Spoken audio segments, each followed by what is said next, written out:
Backup agent for 1 and white. Wait, is it me? It is me. For 1 and white, it's a 1/1 human citizen, the only relevant creature type, I think. And when it enters the battlefield, put a +1/+1 counter on a target creature. I think it's fine. I think counters are have some value in this set. So I'm gonna give this a C. It's solid. Why not? B for solid. Usually this gets maybe a lower grade, but counters do matter here. Boon of Safety for white. It's an instant speed card that says put a shield counter on target creature. Scry 1. Okay, gonna say what shield is only once. Gonna just read it here. If it would be dealt damage or destroyed, remove a shield counter from it instead. So Divine Shield from Hearthstone is getting in. I like that. I like that. Everybody is stealing from Magic. Why wouldn't Magic implement some of the nice ideas from other card games, right? This is interesting and kind of complex mechanic. So I always kind of wanted Divine Shield or whatever you want to call it. It's basically in every other card game. I kind of wanted it to get in on Magic. So yeah, steal everything you want from every other card game and implement it, add more things, add more complexity to Magic. So I really like the idea behind the shield counter. So damage, probably okay. It can be chump blocked, it can be blocked with a bigger creature, it's not gonna die. Nice. Red removal is gonna be not gonna do that much. Destroyed. Well, now black removal gets a bit worse. But this is a trick. This is not a creature that comes with a shield counter, right? So, Tamio Safekeeping, let's compare it. Indestructible, 2 life, permanent, hexproof, right? So enchantment-based removal doesn't work, nothing works. Exile doesn't work here, those things work.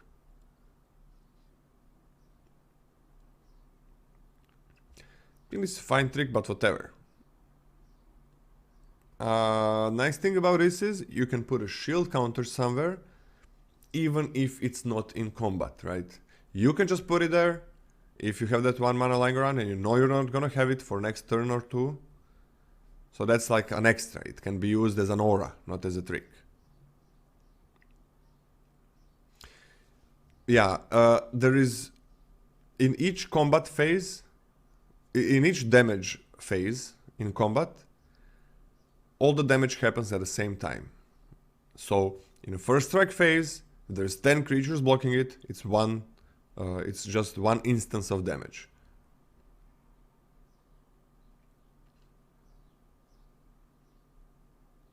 Now if they deal damage to it, but that's what I said. If they deal damage to it, even if it's not little, it loses this. Yeah, that's what I said. So, same for the regular combat.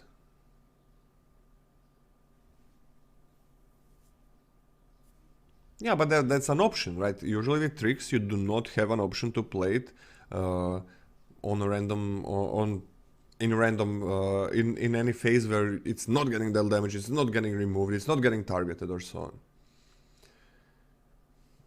I think it's whatever. I mean, that's just an extra. It's a plus.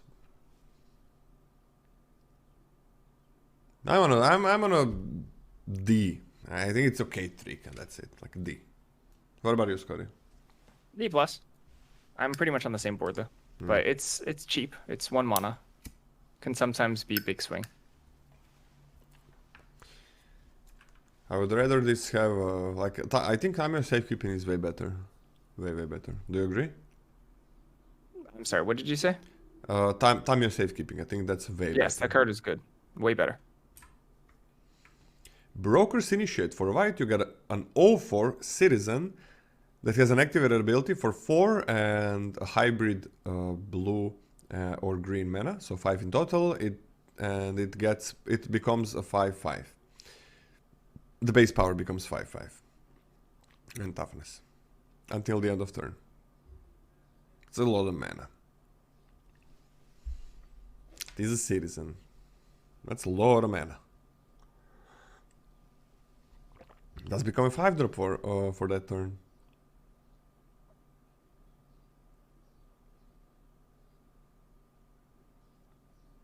I don't believe it is like sure if you need to block, if you're slow, then this is fine later. I'm on a D plus, I guess it's fine sometimes, maybe a D even. What do you think about this, Cody? I think this card's actually pretty good, you know? I think the fact that it has early game relevancy in the type of game plan that would want an 0-4 and then becomes a later game threat is extremely valuable. I'm a believer. I think this card is actually quite good. I actually think it's quite good enough to be a C. I'm in.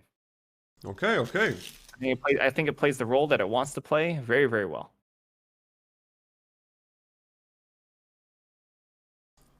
What about unblockable vault compared to this?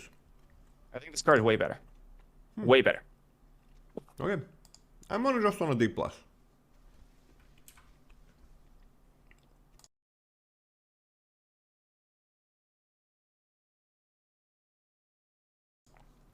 Buy your silence for 4 and white.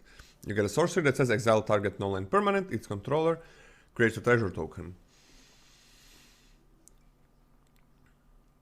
Why, man? Okay, I gotta say one thing. Like, this set brings some commons that feel like they are multiple commons fused in one card, and they have all the benefits of it. So it's like you get like 2 or 3 cards in one. Common level. And then you get shit like this. And then you get shit like this. And then you get like a... You get removal. Green has best removal that it's ever had. This, that's best removal. Blah, blah, blah. And blue has incredible removal. Like broken removal. Usually blue has worst removal. But now it's the best removal probably in the game. And then you get a 5 mana, a sorcery speed removal. That also gives the opponent, well, fixing in a set like this, ramp in a set like this, treasure token in a set like this. There are some synergies with that.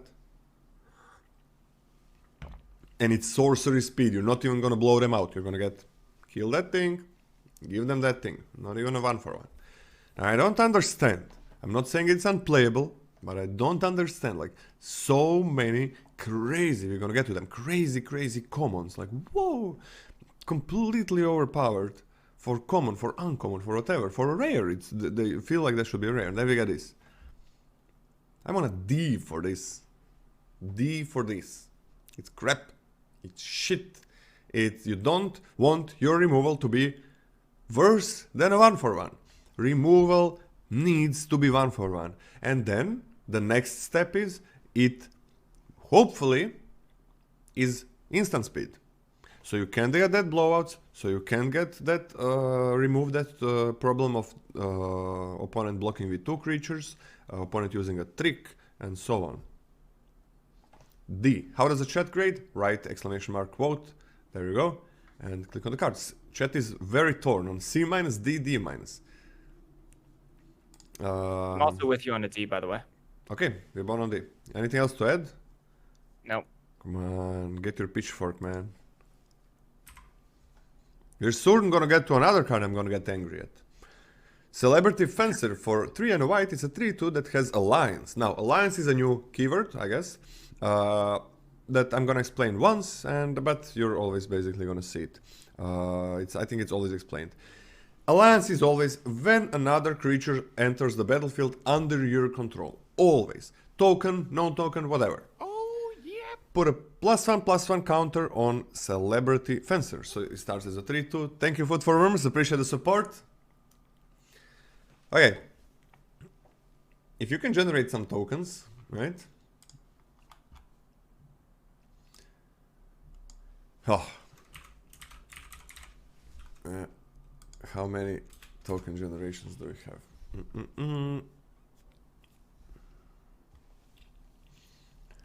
Blue has a good token generation, right?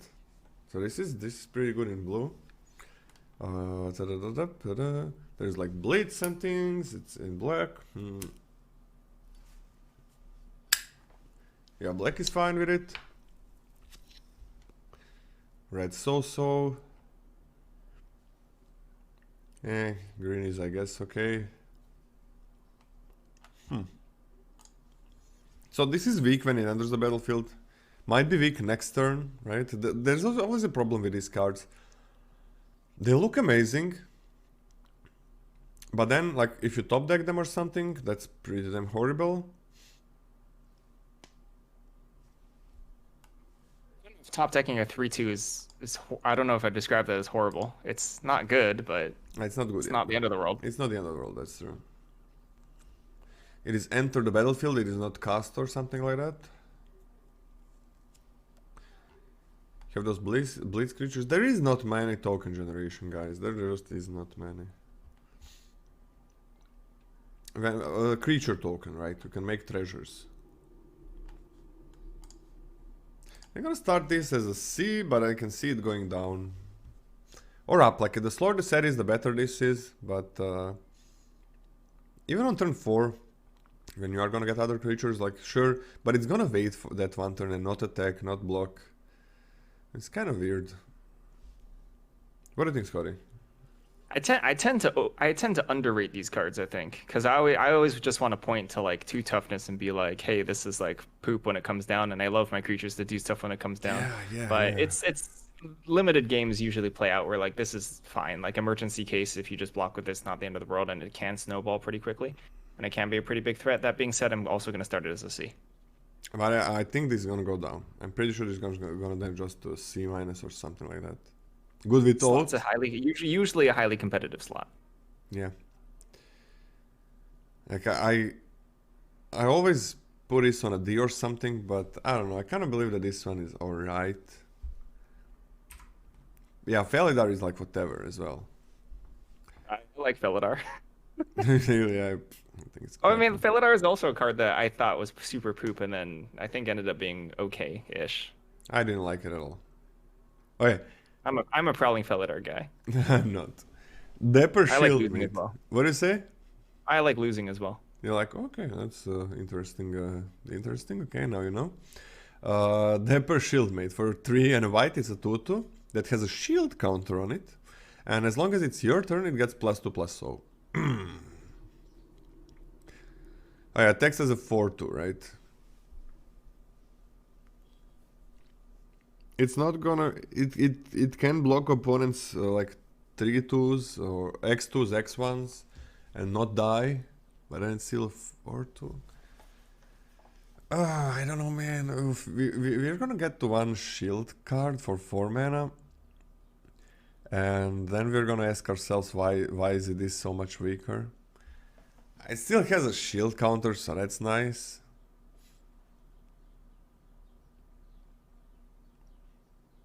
Man, can you put the previous card on a C- for me? Like, I can't give cards like that, like high grade. Is that okay, Scotty? Fine. Thanks. No, you can't. You cannot change it on the tier list. It's locked in forever. I'm revoking your access.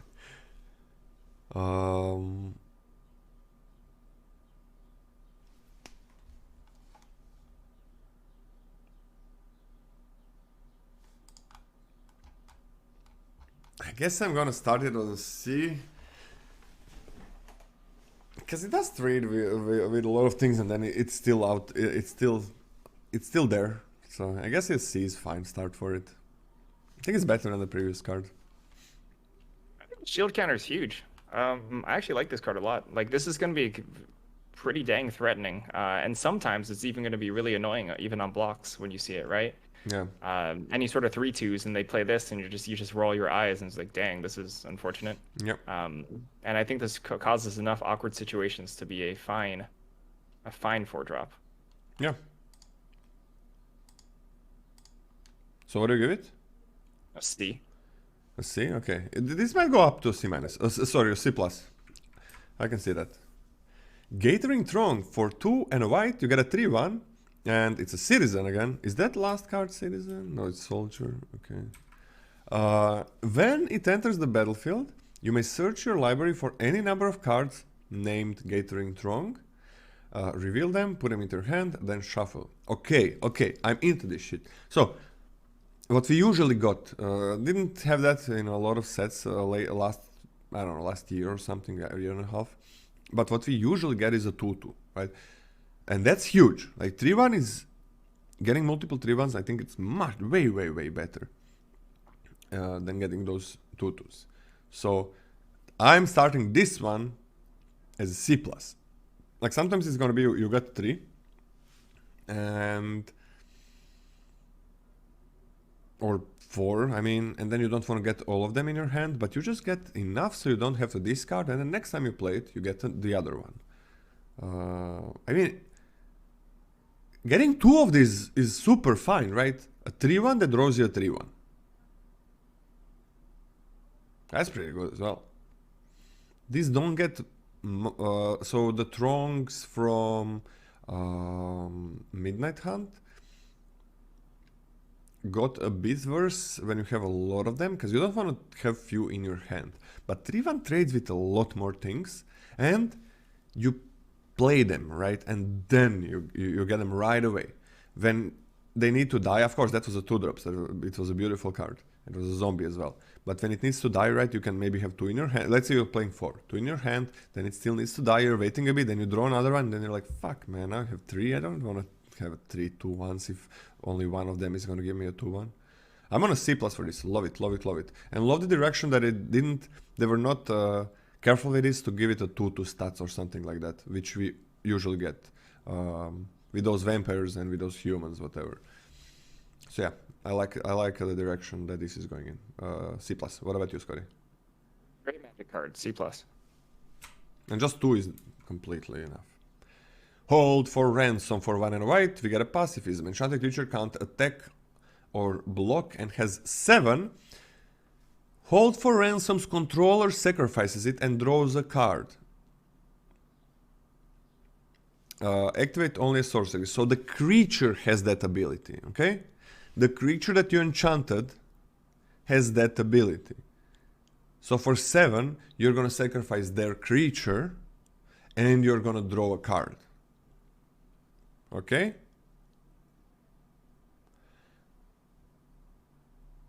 No. No, no, no, no, no.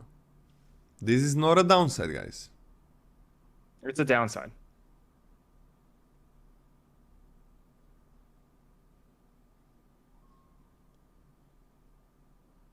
Wait. Is The reading commences. is that a downside? It's a downside. Wait, okay. Enchanted creature can't attack or block and has 7 mana, hold for instance controller. Sacrifices it. Oh, so it means sacrifices the. Pay 7, then attack with it. Wait. You gotta sacrifice the hold for ransom? The hold for ransom goes away. The hold for ransom controller draws a card, and then the creature is free. Wait, how do you know? Why is it not a creature? Oh. Ah, yeah, the creature has it. Why did they make this?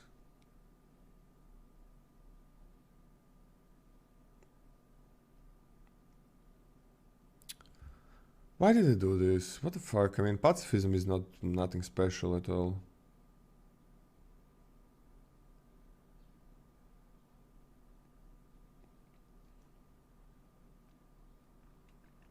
The whole for ransom controller sacrifices it.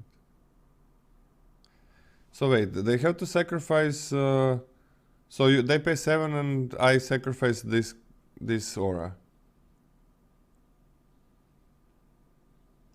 right? What is sacrifices it? Is it the creature or is it? Hold for ransom's controller sacrifices it. It refers to hold for ransom. We're 100% on that. Yes. Just, I mean, okay, Organic Chicken had it right. Just think about the flavor. You take a creature, and then when they pay for the ransom, you get the creature back. It's true, it's true. Yeah. Horrible. Why? There is so much removal that is just a grade above any removal in that color in other... compared to the other sets. Like red, okay, red has pretty good removal, but blue, green, and kind of black, but blue-green, have a removal that's great above what you usually have. It's just strictly better than anything we saw before. Like, I don't even like pacifism. I think it's fine, and I think it's way worse than it was before. Too many creatures have text now. Before it was like you remove their 5/5 vigilance, or you remove their 3/4 flyer, and you actually remove it. Now every creature has text, every creature has an ability, an activated ability, a triggered ability. So now pacifisms are worse. And why make this worse than a pacifism?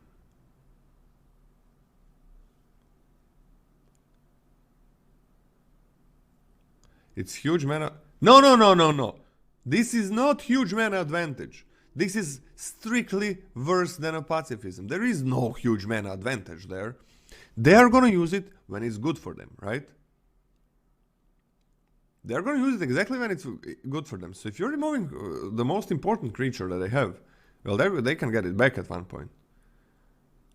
There's no like mana advantage. You're not forcing them. Oh, opponent must tap all of their mana every single turn until they tap the total of 7, and then this happens. Yeah, that would be pretty fucking good. Yeah, give me this C-, man. I'm also on a C-. Why? We're gonna get to good removal. It's crazy. It's like we have so much removal that is just like amazing, and then we get... Okay, I'm gonna... Is it the next card? No, it's not the next card. Inspiring over... Are you okay with leaving? I mean, I don't know what else more we can do to explain the card, but it still seems like half of chat is confused about what this card does. I mean, I don't know what more... Okay. I don't know how we can explain it. So this is a pacifism. Can't attack or block, okay? And then that creature has an ability. The opponent pays 7 mana, because it's their creature. They can use its abilities. You cannot.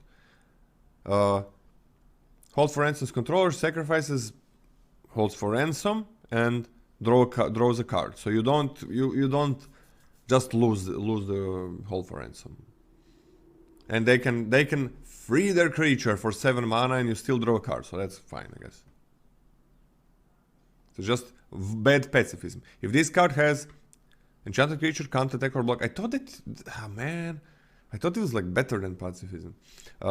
Enchanted creature can't attack or block. If that was the card, it would have been better. It still wouldn't be anything special. In nowadays, pacifism is not great. Few years ago, pacifism was one of the better removals in the set.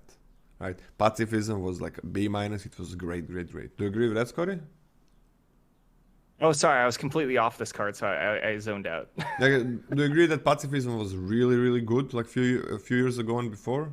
That it was like premium? If by a few years ago, you mean like 10 years ago? Yeah. Even like 3 or 4 years ago. 3 or 4 years ago? No. 3 or 4 years ago, pacifism was medium. I don't know. I freaking loved pacifism. In Ixalan and... in M19, I think pacifism was like OK+. M19 was like... it was actually great there as well. Okay, whatever. Inspiring Overseer. 2 and a white, 2/1 Flying Angel. When Inspiring Overseer enters the battlefield, you gain 1 life and draw a card. Now, this is what I'm talking about. Like, what the fuck? Why is pacifism bad? Why is white removal bad? Why did they get a treasure when you cast sorcery for 5? And then you get a 2/1 flyer for 3, which is already fine. That replaces itself. And why not gain you 1 life just in case? Just in case that I don't know, they have a 3-powered attacker on the ground. And now it's kind of even on that turn when you trade damage. What is this? It's like, if this had no flying, it would be amazing. If this didn't draw you a card, it would be completely playable, but a completely different power level. What is this? B? Or a B+? B or a B+? Scotty, what do you say? B or B+? B. B? Let's start it as a B. I mean... Card's super good. This is crazy. This is crazy. This is crazy. Like, just a flying threat that's gonna be a clock and also replaces itself for only 3 mana. Like, for 3 mana, I wanna have a 2-powered flyer. That's what I want. Oh, it throws me a card against life. Yeah, let's go. This is a common. And now we get back to the shit pile of white removal. Now we get back to this. Kill shot for 2 and a white. Instant speed, guys. Destroy target attacking creature. Oh, at least it's not a sorcery, right? At least it's not a sorcery. Destroy target attacking creature. So that's like maybe should be changed. What the fuck is this removal? Every removal got better. I don't know what happened. Maybe I'm completely wrong. Guys, maybe the balance is gonna be perfect. Maybe white really doesn't need good removal. Maybe. Oh, I didn't get enough sleep as well. I'm not talking about a balance of the set, right? It might be, white might be extremely balanced, everything might be extremely balanced. I'm not angry, but I'm shocked. I can't really understand what is going on, right? Blue has always been pretty good with horrible removal, sometimes unplayable removal spells. So, not saying that, I mean, you saw the last white common, right? Not saying that white is going to be bad or anything, but I can't understand this, right? Why even give white removal? Like, what is this attacking creature? It's not even tapped, which is already also bad. It's not attacking or blocking, which is pretty bad. It is not exile. This is just like, what? D. Not a C, not a C minus, not a C plus, like a chat is attacking creature. The only way this can be killed is opponent needs to attack. Like, what kind, 3 mana, what kind of a fucking condition is that? Do you draw a card? Wait, no, you don't draw a card. Why not? I don't know. You don't get a 1/1 or something? Right, Scotty. This card's poop. D+. Yeah, shit card.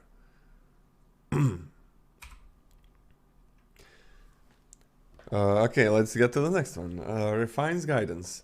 For a white, enchantment aura, enchant creature, enchanted creature gets +1/+1. You may cast Refines Guidance, Raffines Guidance from your graveyard by paying 2 and white rather than paying its mana cost.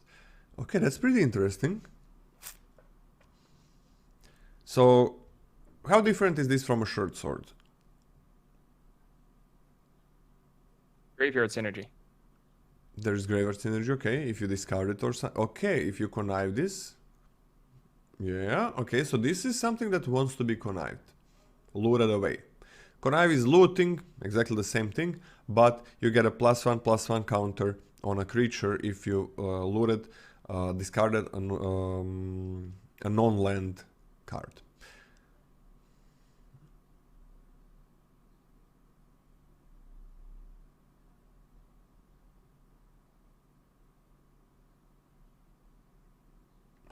So yeah, that's the power, right? If there was no looting, no graveyard synergy, then this would be worse than a short sword. Because short sword costs 1, and then 1 more, and then 1 every time you re-equip, not 3.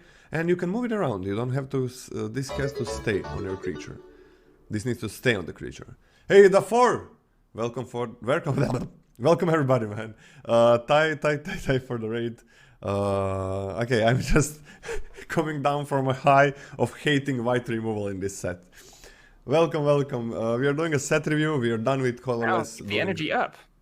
What? Why would you come down? Keep the energy up. Be angry. No, it's more entertaining. I'm shocked. I was shocked. But yeah. So what the fuck?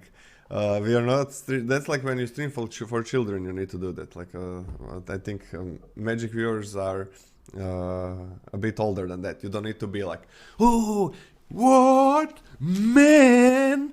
No need to do that. Okay, no comment. But You it's say true, what you it's want about true. your viewers. Yeah, it's not like when you what do you say? Nothing. Go for it. Just keep talking. Like when you have like a children's show, it's like you gotta be like, "Hello guys, what are we going to do today? Yes, play some baby magic. Yes, yes, yes. Playing the cards." So yeah, if you don't have a children audience, like most magic streamers don't have that, you don't have to do that. But still, sometimes you do get high energy on things. Like when the new set is here, it's like fucking Christmas. Okay. Anyways, we are done with white. We are done with colorless. We are doing white right now. And we are on to the guidance. So basically, yeah, the only thing that where this is better than a short sword is graveyard synergy, right? When you do connive it, when you do discard it, when you do mill it, whatever. Anything else? It's like it's still fine card. I don't know. I think it's a completely fine card. I'm just gonna give it a C minus. I don't think it's anything broken or crazy. There are no aura synergies. There are no permanents entering the battlefield synergies, unless I'm missing something. But I think there's just zero aura synergies in this set. What do you say, Scotty? Also on a C minus. I think the baseline card is just going to be okay enough where it's not embarrassing to put in your deck. Plus synergies. Oh, set looks super interesting, the 4. Super interesting. I think there might just be in the right amount of fixing so you can have those 3-color decks now. I really hope that in best of 1 it's not just gonna devolve into mono colored, maybe a little bit dual colored aggro, which could in these sets where they're kind of aiming for late game and splashing a lot of colors. We didn't start with multicolor this time. I think this time it's best to put multicolor on the end. There are 10 common lands, the 4. And since there's like 5 dual color pairs and 5 3-color pairs. But then there is like 5 land creatures, right? Creatures that boost your lands. So maybe that's what you had in mind, right? So it is kind of 15 common things that help you with splash that don't really cost a color to do it. I don't think it's gonna be 5-color soup, especially for best of 1. That's hand smoother kind of gonna work against that. Okay, C minus on this one. Let's go to the next one. Is this a Refines? Raffines? How do you say this, Scotty? I think either pronunciation is refine. Refine. Okay, Raffine's Informant. For 1 and white, it's a 2-1. When it enters the battlefield, it connives. Connives is looting, but when you loot a non-land, discard a non-land card, you get a +1/+1 here. Again, I like this one. C. I think this is a pretty primo 2-drop. I think in terms of common 2-drops I actually want in your colors, I think this is going to be one of the better ones. So I'm higher, C+. I think I'm actually also on a C+. Like if you're aggro, you just don't care to discard something. You play a small amount of lands, and early game, it's so nice to get a 3/2 and get a little bit of switching up selection for your hand. But if you're not aggro, like just even playing this in early game, late game, if you play it in late game, just get rid of the land. Yeah, I'm on a C+ as well. Like this just fits any deck. It's just a really, really nice 2-drop. C+.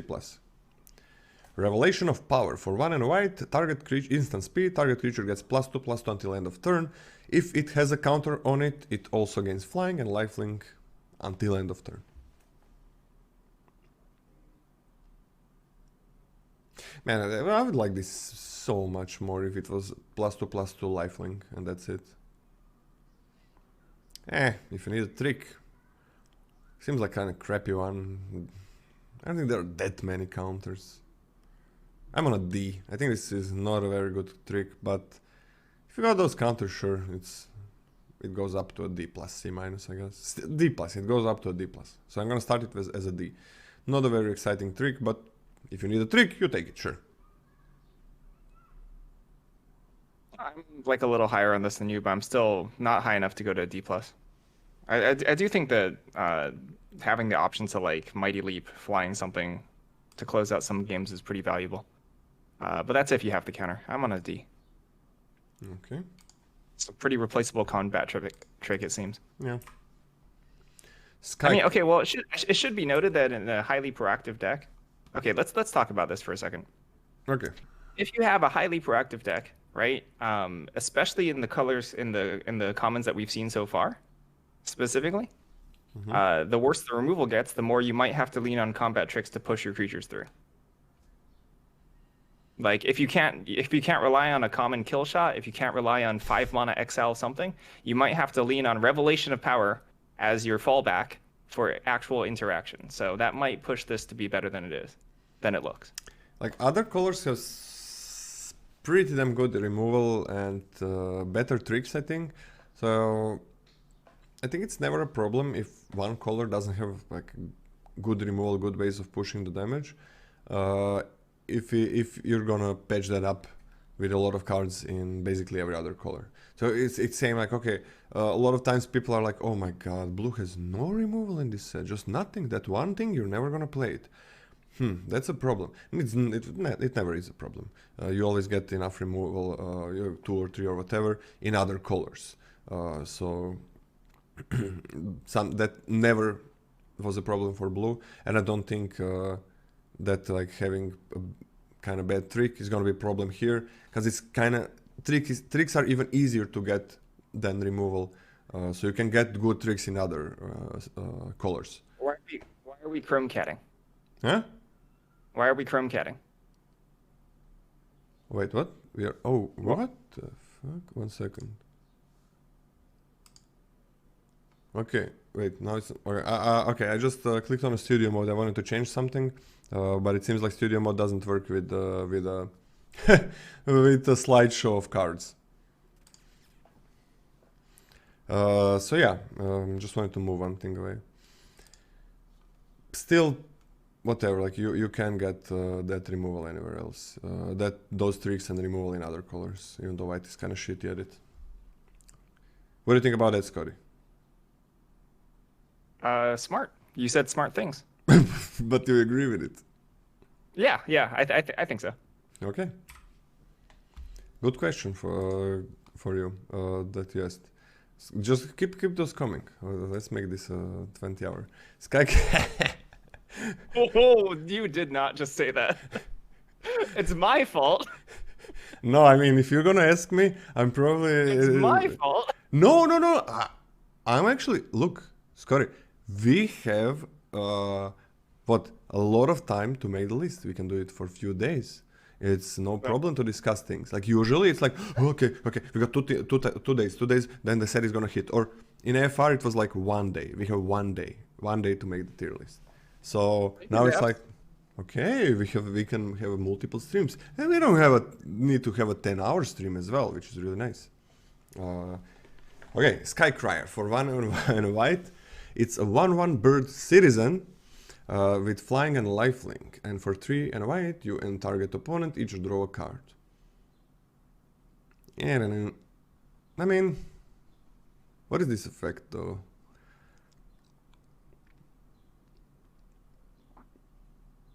Yeah, do you like that power creep on Healer's Hawk? Why is this not the Healer's Hawk, right? Why is this not 1 mana, 1/1 lifelink? That was also a set that had a lot of training, mentor. Yeah, but it has an extra ability, so it's strictly better. Yeah, I'm on a D for this, man. Maybe the equipment or something. It's a citizen. I don't know. I mean, there's another 2-drop that adds a +1/+1 counter, which then really awkwardly makes you really wish this was a Healer's Hawk. yeah. I really wish this was a healer. So from every perspective, like fuck this ability and giving me a 1/1 lifelinker. There is nothing that cares about citizen. There is one card that cares about citizen, right? Or that's uncommon actually. Maybe an uncommon. Take your bets, Lola. How many times will you activate Skycrier throughout the life of this set? This thing? I don't know. I mean, if it's in the deck, Give me a number. Give me a number. How many times will you activate Skycrier throughout your entire life in this format? There's a ground. If it's gonna be a good card, I'm probably gonna activate it a lot, right? If opponent has 2 cards in hand and I have 0, I'm just activating it. It's. I think that's a really good. That's a good take. Smart. But if it is gonna be good, that's kind of the thing. There are not many. Almost nothing is citizen. There is basically no citizen synergies. In Celestia, it gets better, right? You have the Groundbreaker that gives it +2/+1, so that's nice. And it has equipped citizen for 1. You have like +1/+0 give to citizens from that 4 mana thing, and that's about it. Like Celestia, I guess maybe, but you're probably gonna have citizens. I don't know. I'm just on a D for this. I don't see it. I'm on a D plus. Yeah, could be that I'm wrong. Slightly higher believer in augmenting it. How many times are you gonna activate this? I'm a bet 2. I'm gonna not be a coward. I'm gonna give an actual number, so I'm gonna say 2. Did nobody give a shout out to the 4? Ay. The 4, what rank did you get in the end? Tell us that. Speak Easy server for 4 and a byte. It's a flying 3/3. When it enters the battlefield, you gain 1 life for each other creature you control. No life gain synergies, but other. Wait, why other? Okay, so if this, why other? If this is, if you have enough creatures to gain like 3+ life, then this is amazing, amazing. Now if you don't, if you get 1 or 2, which is gonna be the case most of the time, like 1 is whatever, 2 is kind of fine. Like getting 3+ life is crazy powerful on a 3/3 flyer 5-drop. Because you are gonna start racing with that, and you are gonna help yourself win that race. So like we had in M21, M20? I can't remember. We had like a 3/2 angel, right? Can somebody search for a card? I forgot what's the name. And it was pretty fucking good. You played like billion of them. No, it was not even. It was something. But it's still whatever. It's still like nothing that special. I'm just gonna give it a C. If you can't go wide, this is gonna be crappy. Dawning Angel. Okay, give us the card. Dawning Angel gain 4 life, straight up. Yeah, there's a 3/2 gain 4. Like that was much better. I'm gonna go with C- for this actually. I'm on a C- as well. Yeah, C-. Because like Dawning Angel ended up being very good. Like I could play like 4+ of those. Because you just start playing them, you're racing in the air, and you're getting 4 life for every one of them. But it's 4, you play it, you get 4 life. This is like, really needs to go a bit wider. And it's not that easy in this set, I think. What do you say, babe? It doesn't even gain 1 on its own. Brutal. Yeah, that's the problem. Like, why other creature? This is kind of weird for me. Like the discrepancy of the power level of certain commons is like one of the worst removal spells we ever see. Literally the best creature with the same like team that we ever saw. Again, one of the worst of this that we ever saw. Like strict downgrades for cards, and then 3 cards fused in a single one, 3-drop, 4-drop, or whatever. Weird. Very different. Like the power level of commons is it's huge how different it is. Like it's like we're having a card from 5 years ago, and then we're having a card from 2 years ahead when the power creep is gonna be a bit more real. Okay, we're on to the uncommons. Not gonna say this as much, but you can still count on them if the color is open. Scotty. Angelic Observer, 5 and a white, 6 mana total. For a creature Angel Advisor, it's a 3/3. This spell costs 1 less to cast for each citizen you control. Has flying. Okay, so like, what's the earliest we can reasonably cast this out? What if we citizen on 2 and 3? Can we cast this on 4? If that means it reduces it to 3, you can citizen you can observer on 4 if you cast a citizen on 2 and 3. I'm not like particularly jazzed about this card. I don't think that this is well, like maybe one of the more powerful things about this is double spelling, right? Double spelling this plus like another removal spell or something or other on some critical turn to really swing the board in your favor. That's probably like the best case scenario I can see for this card. That being said, I don't think this is a card that you necessarily want to move in on citizens because it's like, hey, I early pick an angelic observer, therefore I will pick citizens super high. It's more like, hey, if I already have a citizen deck, I can pick an angelic observer and I'll put it in my deck and I'll be fine with it. So I don't love taking it particularly early, so I'm going to put this at a C minus. On what did you put it? I'm going to put it a C minus. I don't love it. I like it less. Oh, well, I don't love either of the 3/3 flyers that we saw so far, to be honest. C minus for me. There is a shit ton of citizens, like on common and on uncommon. I think this is more like you're probably not gonna play it on turn 4 as a 3/3, like most often, but it's like, okay, you might even get, the Trongs are the citizens, right? The 3 ones that you can get a lot. Like double spell with it, maybe play it for like 2 or 3 mana later on. It's, yeah, on 4 mana it's bad, right? On 4 mana it's bad, and if you don't cast it on curve, well then you gotta have all those citizens that are not trading. I mean, why are you not trading them? I don't know. I'm on a C minus as well, even in a dedicated deck. I hope I'm wrong. I really like, I would really like for this to be a thing. Yeah, nothing really creates 2 citizens is the thing. Like there is no card in game that creates 2 citizens, it seems. Like this is probably best with a 3 mana 3/1 that gets you a lot of them, and then you start playing those, and then all of a sudden you play 1 for 2, but you still need to not trade with that. Yeah, I think just nothing makes 2 citizens. Yeah, there's just nothing in the game.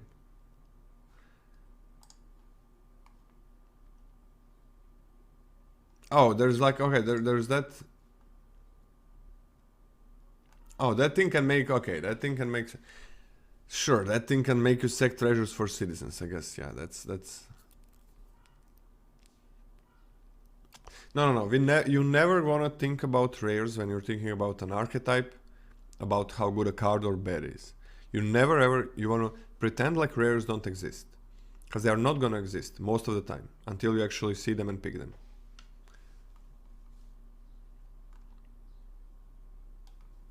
Oh, there is a Naya Charm. There we go. That does make 2 citizens. I'm on a C minus for this one as well. It's just nothing. Doesn't seem that special.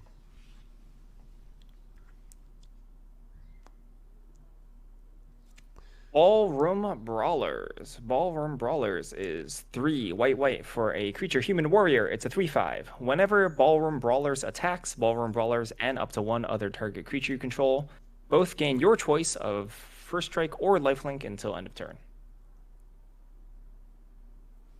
So you can attack with like 3 things and you still get the trigger. This is just as long as it's attacking with 1 other thing, then it sort of gets in. On its own, right? A 3/5 for 5 mana is nothing super exciting, pretty mediocre. This is only on attacks where it gets stuff, although on blocks a 3/5 is pretty reasonable as well. That being said, I'm not like super jazzed about this at my 5-drop slot. It's not like, hey, my 5-drop slot's super powerful because I'm just stacked up on Ballroom Brawlers. I think overall this is a fine card. I think this is a fine card, but not overly exciting. A C for me. It is up to 1, right? So it doesn't. You don't need to have any. You can attack only with this. So you can attack just with this. Oh wait. Oh, sorry. Attacks and up to 1. So it triggers on its own. That's a little bit better. Yeah. That's a little. So it's a 3/5 attacking lifelinker or first striker, I guess, but probably lifelink most of the time. If you don't care about life, right. Like first strike is gonna be really nice. I'll put this as a C+. Oh man, I can imagine it. I can imagine it. So, got like 2 of these. Yes, two of these, and I don't know if people are gonna picking them highly. And then I have the 2 mana green card. I don't know the name. That says when a creature enters the battlefield, it gets that touch. Alliance, right? And Alliance, when if it triggers a second time, everything has that touch. So then I have that, and then I'm putting 2 creatures on the same turn, and then everything has that touch, and then 4 things have first strike that touch. It's gonna happen once. One time in, I don't know, a few hundred drafts, it is gonna happen. C+, I do really like this. Just a 3/5 lifelink. If it was 3/5 lifelink, maybe would have been better, but it's really problematic for the opponent to, like, this kind of needs to be dealt with. If you're giving it lifelink, it's impossible to race. If you're giving your flyer lifelink, and it's a good block, yeah, it's a good blocker. If you can maybe put something on it, yeah, I really like this one. I'm very careful about giving C+ to 5 drops, but I think this is a really nice one. The best uncommon we saw. Not the best common though. Oh, Scotty? Yeah, let's talk about Citizen's Crowbar. Citizen's Crowbar is 1 white for an artifact equipment. When Citizen's Crowbar enters the battlefield, creates a 1/1 green and a white citizen creature token, then attach Citizen's Crowbar to it. Equipped creature gets +1/+1 and white, and tap, sacrifice Citizen's Crowbar, destroy target artifact or enchantment, equip 2. A bear that scales, incredible. Premium 2-drop. I mean, this is one of the best 2-drops you can ever get, actually. That's not just a rare. Phenomenal card, B-. Yeah, this is crazy, crazy, crazy. Just without the effect to sacrifice the crowbar, it is crazy powerful, and just the effect is beautiful as well. It's just an extra, right? I would put this on a B- without the effect, easily. It is not needed, but it has it, so why not? You gotta sacrifice the crowbar though, yeah. I would be, And you still get a 1/1. This is so good, man. I'm gonna put this on a B.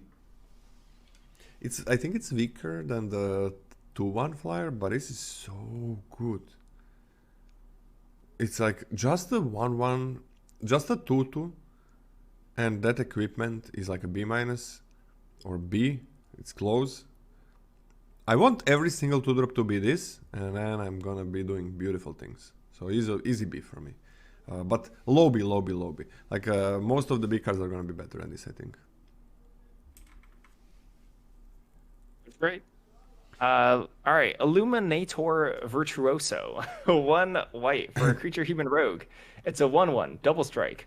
Whenever Illuminator Virtuoso, gosh, I hate this name, becomes the target of a spell you control, it connives. So whenever you target this with a spell, you can go ahead and discard something that's, well, I mean, it can't be a land, but then it becomes a 2/2. Scaling a double strike is extremely good. I think this card is very strong. There's not a ton of stuff that just naturally targets your own things with spells. It has to be like an actual spell. There's not like a overlying set mechanic that just does this, for more than actual cashing in a card, which is fine though. Which is fine.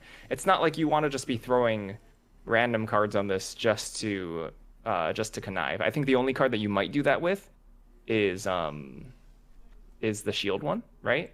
Wait. What about as HT said? What about that enchantment aura? The enchantment is very good with this, yeah, because that also counts as a spell.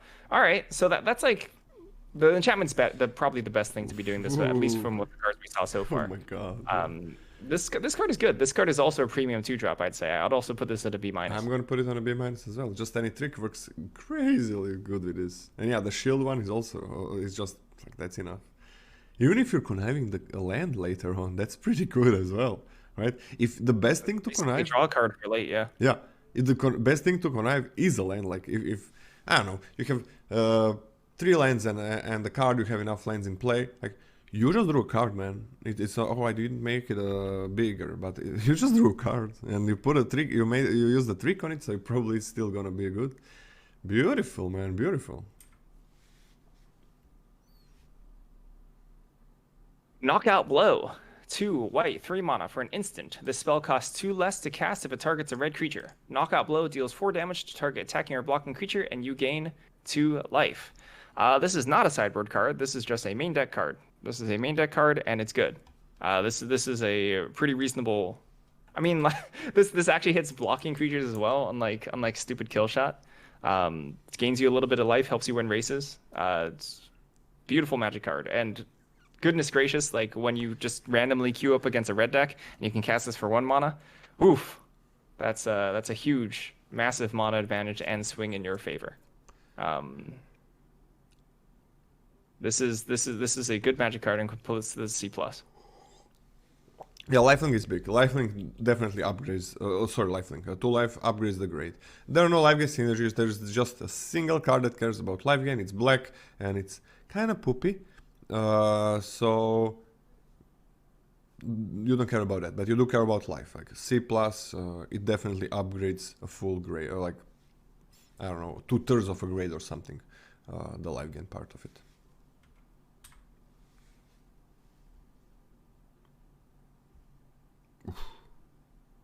What grade you give it? C+. Okay. Did you give it a C+ as well, right? I did, yes. All right, let's Mage's Attendant. 2 white for a creature cat rogue. It's a 3/2. When Mage's Attendant enters the battlefield, create a 1/1 blue wizard token with 1 sacrifice this creature, counter target non-creature spell unless its opponent plays 1. Bam. This card is great. This card is super strong. So this is a 3/2 that comes into play with the 1/1, so it's like 4/3 worth of stats for 3 mana. What the heck? What in the world is this? And then it's just randomly disruptive, so your opponent can't like. It makes double spelling like super awkward if you ever have a mana up. You know, it makes like casting non-creature spells on curve like incredibly awkward. This is also B-. Phenomenal 3-drop. This is amazing. Yeah, it's like 3/2 that makes a 1/1 for 3 mana. That is amazing already. And then, okay, 2 things. Of course, the ability. It's irrelevant. Second thing, like especially for huge spells, right? For something that costs a lot. Second thing, Alliance. Alliance. This is it, right? This is so good for Alliance. Like you just trigger it 2 times. It's like a high B- for me. It does everything. It's fucking beautiful. Okay, wait, hold on. Is this card better than the Angel? I think it might be. I don't know. I think it is. I don't think it is. I think it's better than the Angel. I'm put this at a B. That's a full. Okay, so. Okay, the same mana cost, right? Flying 2/1 is better than 3/2, right? Draw card is better than this 1/1. Draw card gain 1 life is better than a 1/1. Even in this set. Pretty convincing.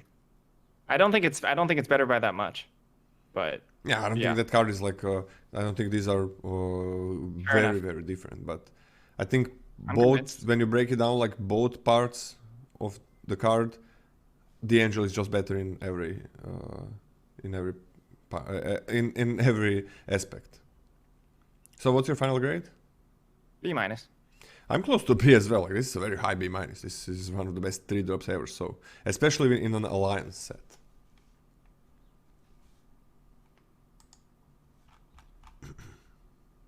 You're also taking Mage's Attendant. You're also taking the Crowbar over Mage's Attendant. Is that right? Yeah, that's what I'm thinking. That's what I was thinking about, right? That was what I was thinking about. Why maybe give it a B.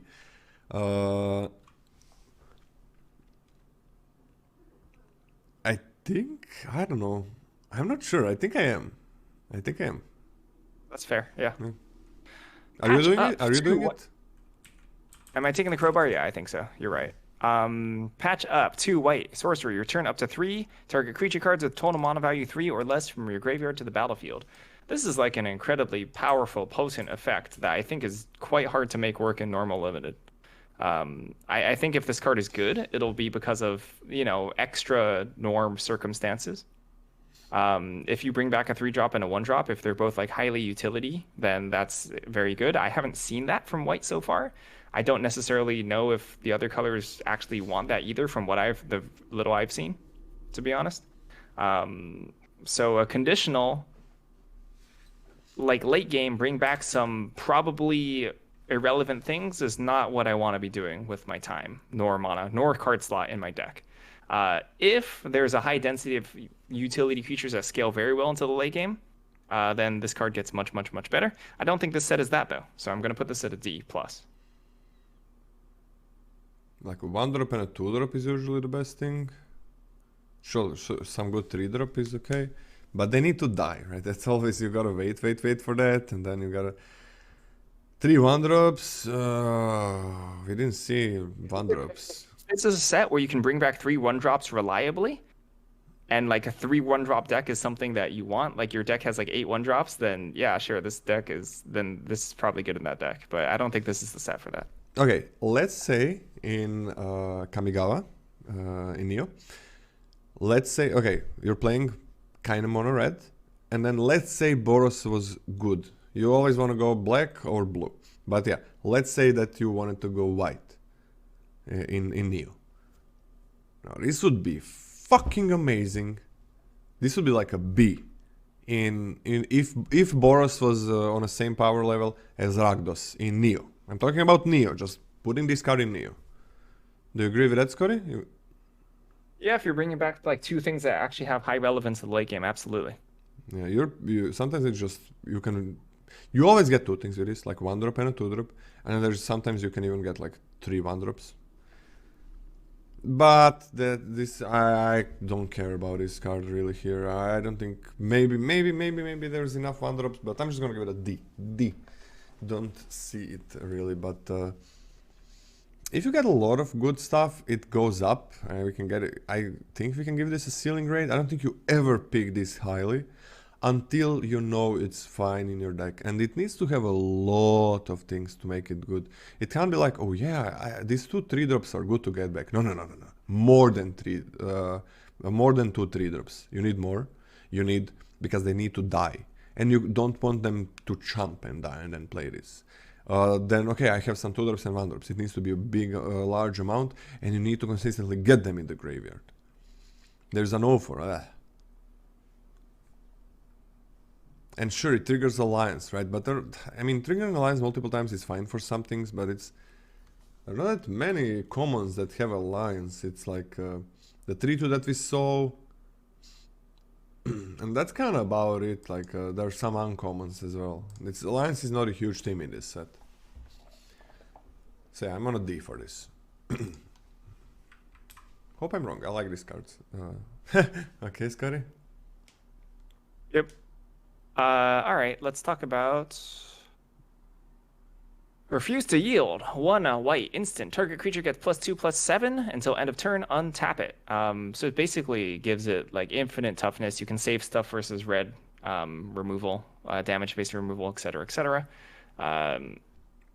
Obviously, probably wins a decent amount of combats that you cast it in, can potentially ambush things, if you have to. I don't love this, but I think this is a playable trick. But I don't particularly love it at all. This is like a D+ for me. It's a D+ for you? Yep. Yeah, it's trick. D+, sure. It's fine. I do think that this is better than the other +2/+2 trick. I think so too. It's not by that much. Not by much.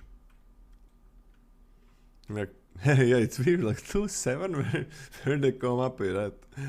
At least it's not okay. What we usually get. So R&D in Wizards is freaking amazing. It's the best thing about Wizards, definitely. The design team, it's crazy.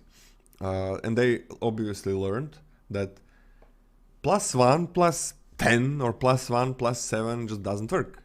You can't put it in decks. You're not gonna put it in Constructed. Well, you're 99.99% tricks, you're never gonna put in Constructed, so yeah. But, so we just have to focus on limited about most tricks. So, +1, +billion, you're not putting it in basically any deck.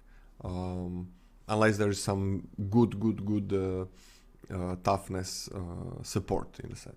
But yeah, +1, +whatever. And that we had a lot of those tricks, if I'm correct, over in the past, where it's +1, +whatever the huge number is. it just doesn't win enough combat. So they finally gave it a +2, which puts it in a completely different level and grade, which is a D+. But it's completely different than like being an F.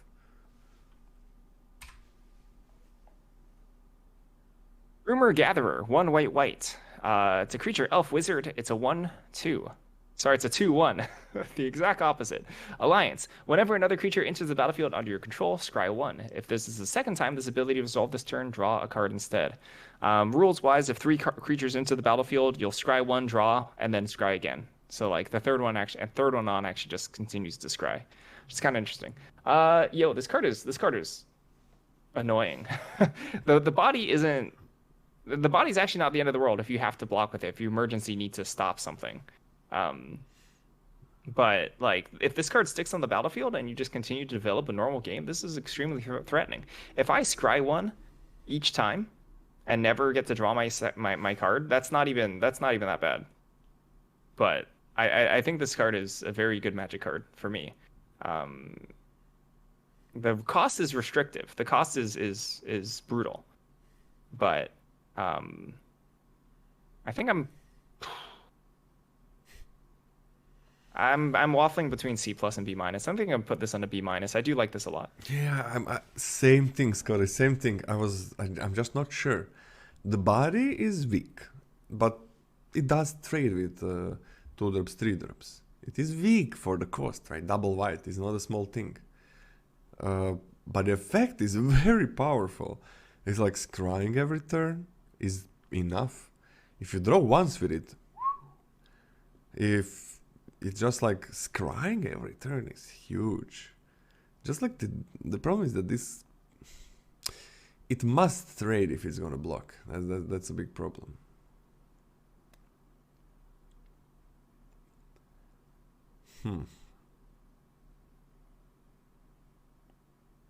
I'm gonna start on a B-, I believe. B-. Probably gonna get much worse in best of 1 where you wanna be more aggressive. But who knows? But the thing is that this doesn't... It's better if it attacks. Look, the second creature coming in, it's not nothing, right? It is definitely C+ B-, and chat kinda agrees, except the B agrees. But you're gonna draw sometimes. You're never gonna draw from a puzzle maker. I can see this going down to a C+, but probably not gonna go down more. Maybe I should just give it a C+. Double white pip is the thing that gives you the most pause. Yeah, I'm gonna give it a C+ as well. Like the double white pip is not a small thing. C+, not as well, but I'm gonna give it a C+. Downgrading it. Well, I mean, okay, to give this a fair shake, I think that rather than, let's go for... Okay, so here's my imagination.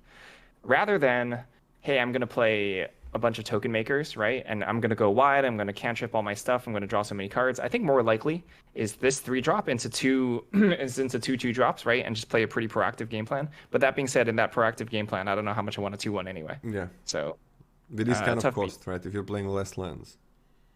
Yeah, sure. I'll go C+. That's fine. I'm sold. Or desold. Desold. I'm bought? No, that's not right either. Swooping Protector, 3 white for 4 mana. It's a creature, bird citizen. It's a 2/1, flash and flying. Swooping Protector enters the battlefield with a shield counter. All right, so I think this card is a real. I think this card is a real big hint as well to what WotC and what design thinks about a shield counter, right? Because I think this is a good card, and I think WotC also thinks this is a good card. But the fact that this is a 4 mana, 2/1 flash flying.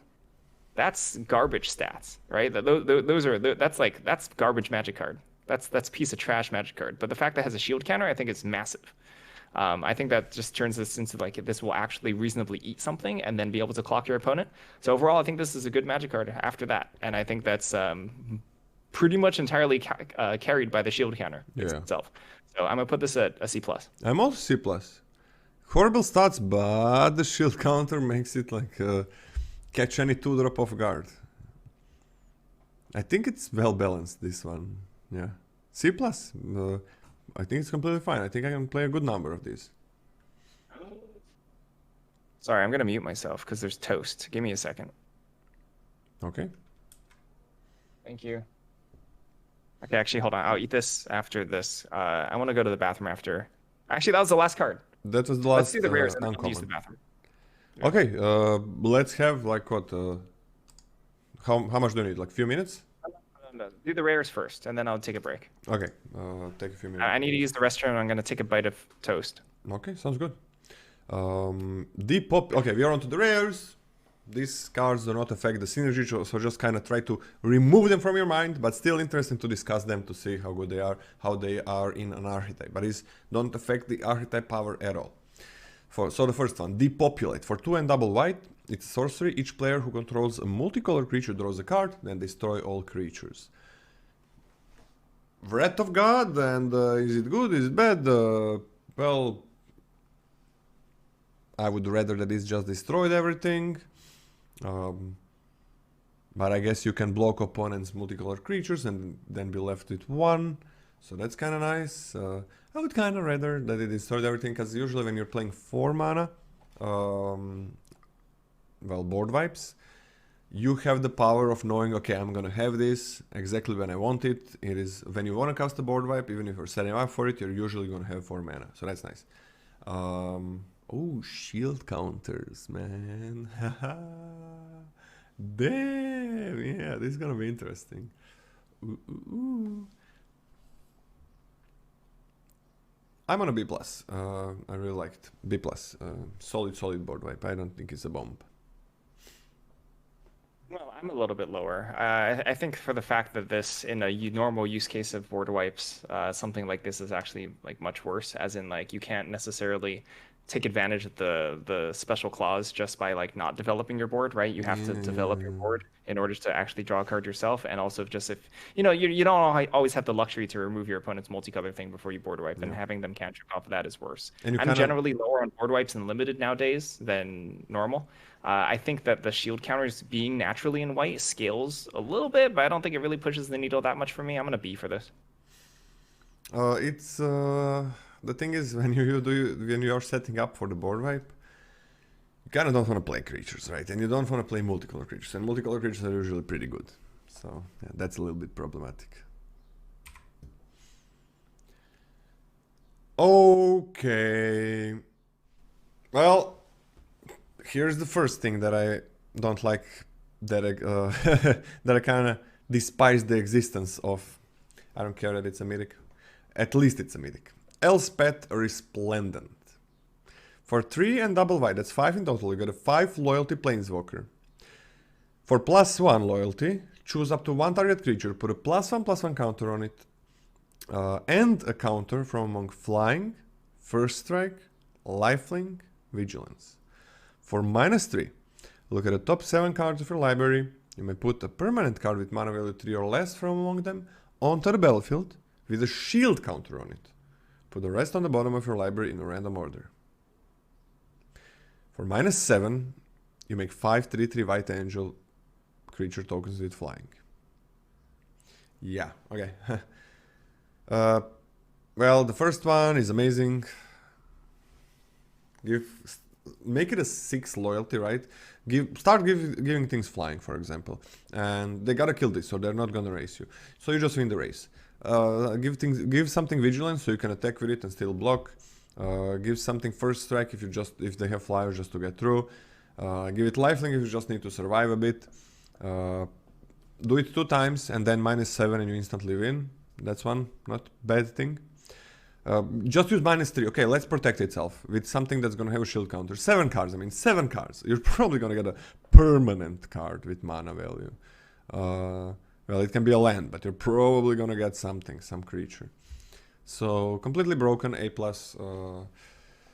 At least it's a mythic. At least it's not a rare. So, yeah. Okay, moving on. Boop. Extraction Specialist for 2 and white. It's a 3/2 lifelink creature that says when Extraction Specialist enters the battlefield, return target creature card with mana value 2 or less from your graveyard onto the battlefield. That creature can't attack or block for as long as you control Extraction Specialist. That's so weird, man. That is so weird. That's completely fine. That's just a good card, right? And it has lifelink, which is nice. So like lifelink, 3 to lifelink is completely fine on 3. I'm gonna B minus. I like this card a lot. I don't think it's broken. I think it's weaker than the Angel. But yeah, B minus. It's not that easy to get like a creature with mana value 2 or less from the graveyard. It's not always gonna happen. Sometimes you just play this on turn 3, right? But it's still good, like lifelink. Yeah, B minus. A nice 3 drop. There's a Twitter account called like Flavor Judge Drawings or something like that, and I'm kind of looking forward to this one. Wait, what did they do? What did they do? The Twitter account, they like hand doodle like really weird flavor interactions, like defenestrating a towering skyscraper, right? Oh. Something like that. So Oh, it's like ridiculous nice. drawings. Oh, And then nice. you can come up with some ridiculous scenarios for what extraction specialist will extract. Oh, But this is a nice. good card, B minus. You're gonna share me that. I wanna follow that account. For 1 and white, we got a Gyada Font of Hope. That's 2/2 Flying Vigilance. Already good. Each other angel you control enters the battlefield with an additional +1/+1 counter on it for each angel you already control. Each other angel. So you can tap it for white and spend this mana only to cast angel spells. Now there's a good number of angels. So on common, we have like the Overseer, which is broken. We have the Paragon, which is pretty bad. And then we have 2 really good Azorius, like one Azorius and one, what is, white, blue, black angels. So there are angels, just white. And then we have more Azorius angels, and we have the Observer. Yeah, this card is pretty fucking good, and it's just on its own, it's a 2/2 Flying Vigilance, right? I mean, the next angel... Oh. Already controls. So the next angel is gonna enter the battlefield with just 1 +1/+1 counter, right? Yeah. It's not 2. Pretty fucking good. B or B minus. In Azorius is definitely like a B or better than a B. But I think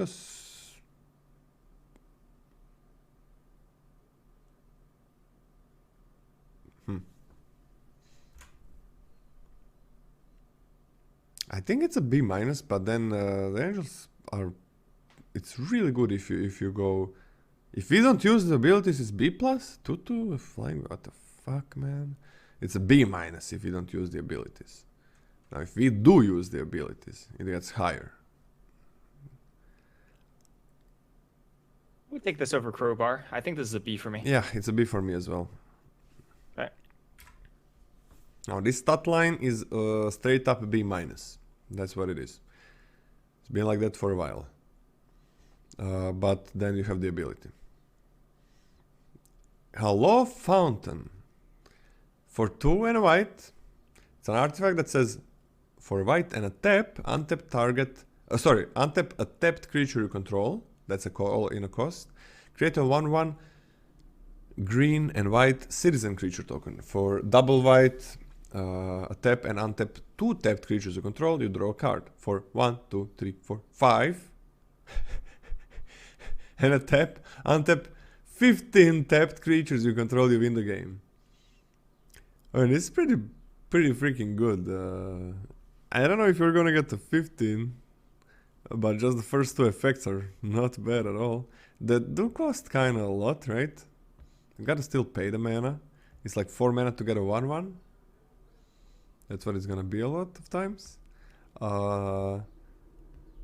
This is an engine. You give something vigilance too. What? You give something pseudo vigilance as well. It gives something vigilance, but you kinda need to tap it first, right? Yep. You do need to tap it first, is the thing.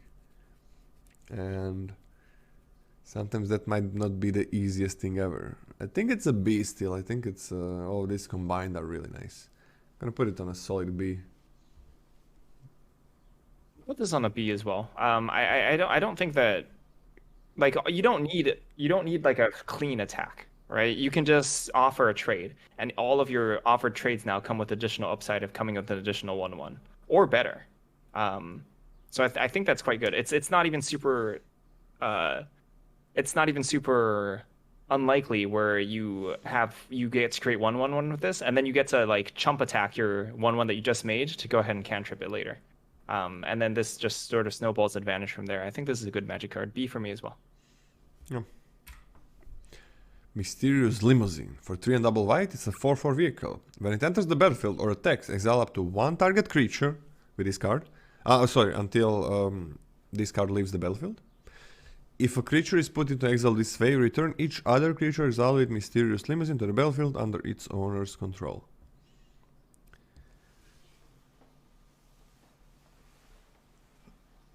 Okay, you know what's the cool thing about this? Like, the cool thing to do is definitely exile your creature when it enters the battlefield that has an ETB, and then you attack and you exile something that they have, right? You can eat the tokens, so that's pretty cool. But I mean, a little bit of a problem on attacking is you can never exile 2 things, okay? No, not Brutal Qatar at all, because this is never gonna have more than 1 card exiled, ever. Unless you're exiling tokens, then there are no cards, they just leave the battlefield. So this is 1, you remove 1 thing until it leaves the battlefield, always gonna be 1. But you can kind of change it, opponent plays something better, if you can make that attack, and they really want to block it, so tricks get really good, or removal gets really good if they try to double block. Then you can switch to removing that thing, and it's still a 4/4. I like this a lot. B or B plus?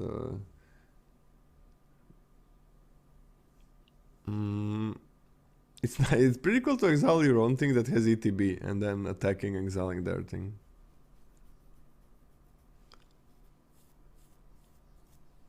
I can think of like an interesting thing as well. Okay, so you have 2 things that have entered the battlefield. You exile 1, then you attack with this, exile the other one, and then the opponent kind of doesn't want to kill it. Man, I like this. I like it. Yeah, like exiling your things all the time. That's pretty fucking annoying. Oh, this is gonna be so interesting. If enough ETBs and you just exile your own creatures all the time. And then at final attack, boom, exile theirs. This is so interesting. I'm gonna give it a high B. I don't think it's very close to being a B+. In some decks, it's definitely gonna be a B+.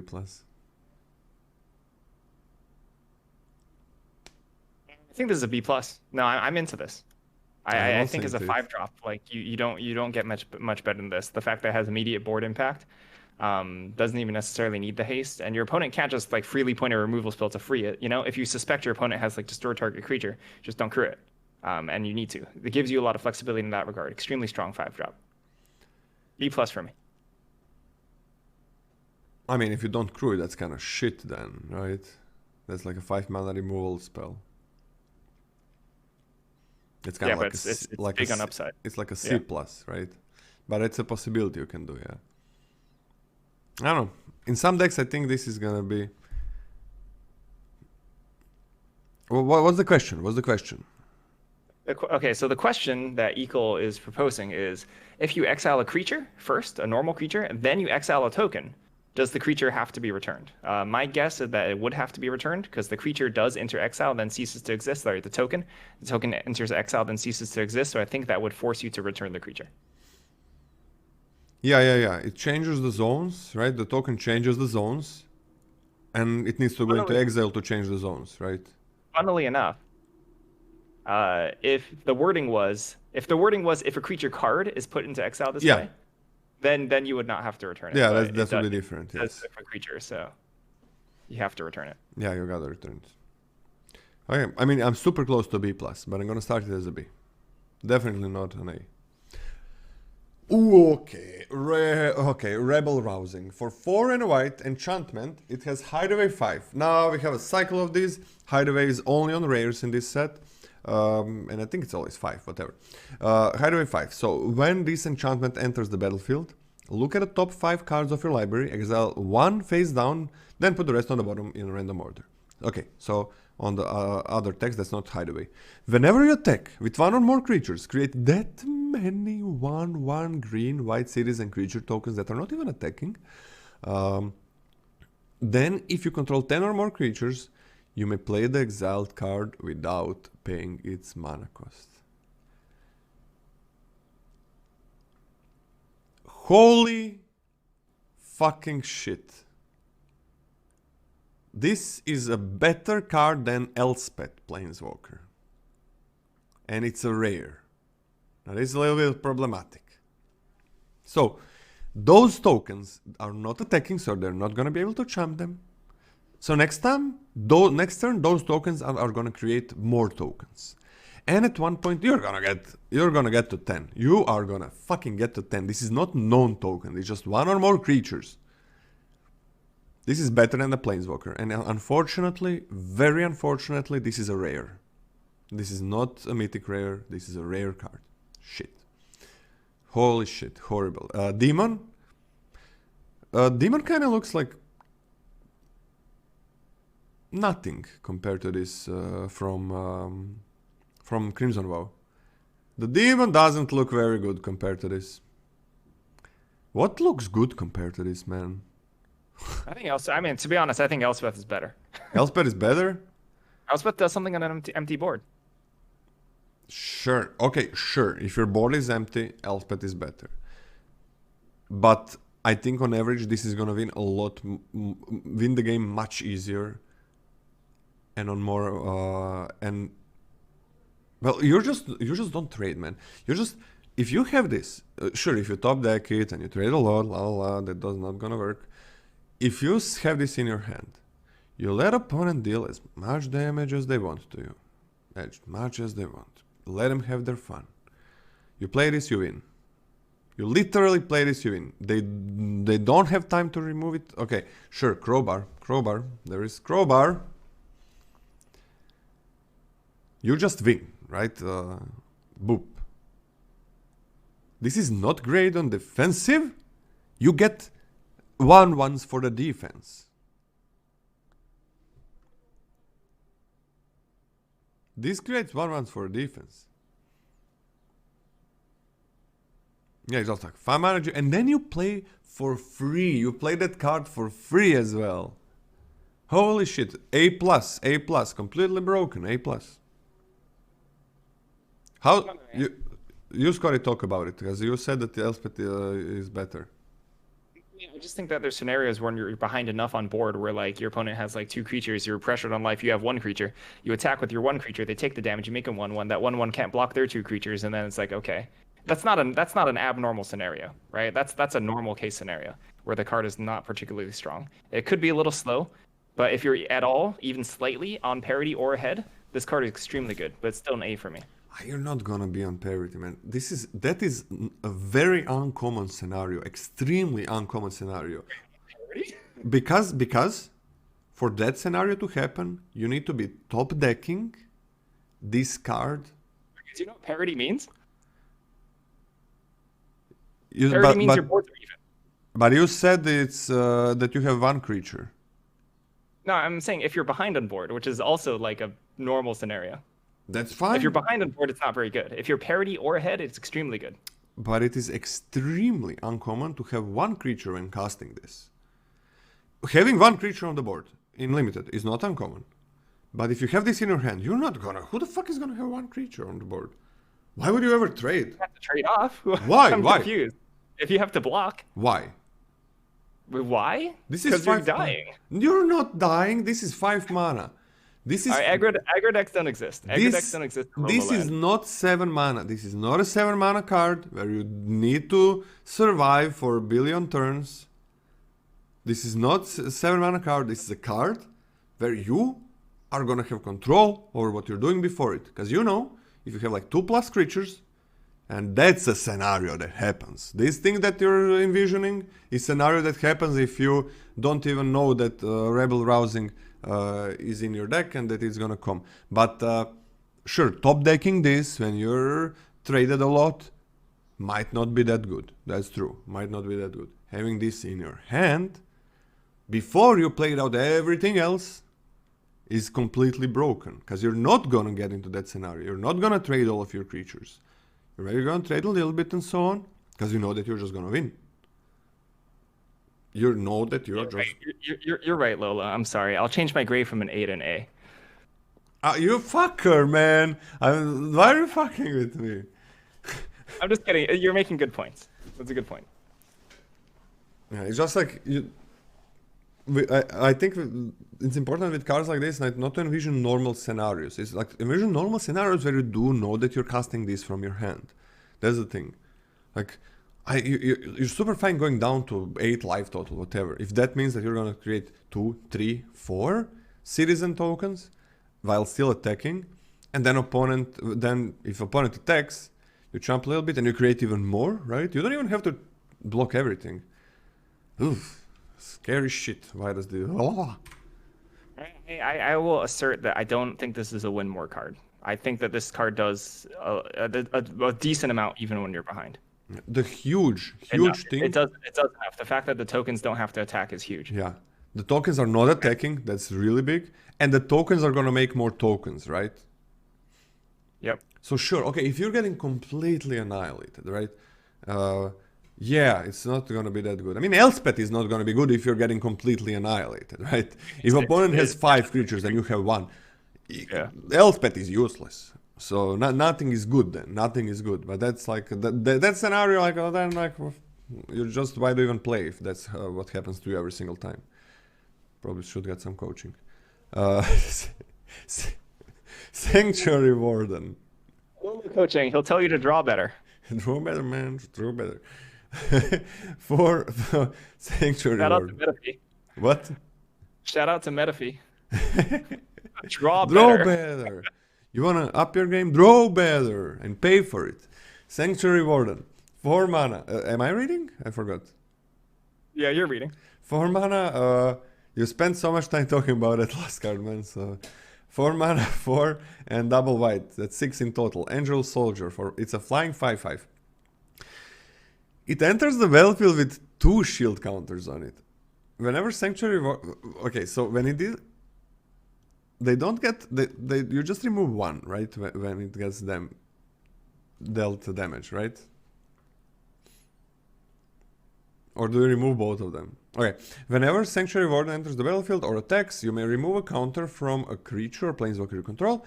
If you do, draw a card and create a 1/1 green and white citizen creature token. I'm fine removing 1, like 6 mana, 5/5 flying, 1/1, draw a card, shield token, A. Hey.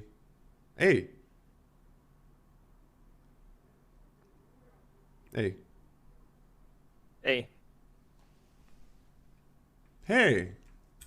What's up? Okay. What do you think about white, Scotty? Forget about stupid rares. White looks like poop. It looks not good to me, but maybe I don't understand exactly what it wants to be doing on a baseline synergistic level.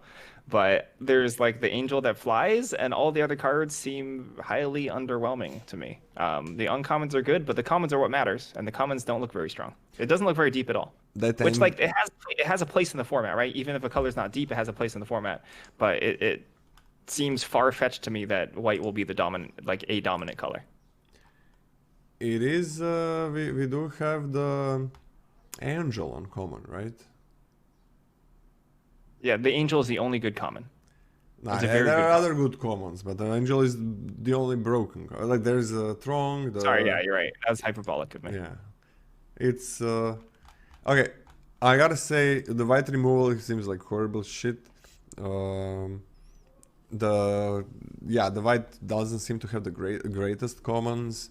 That one is completely broken, but there are 2 other ones that are really fine as well.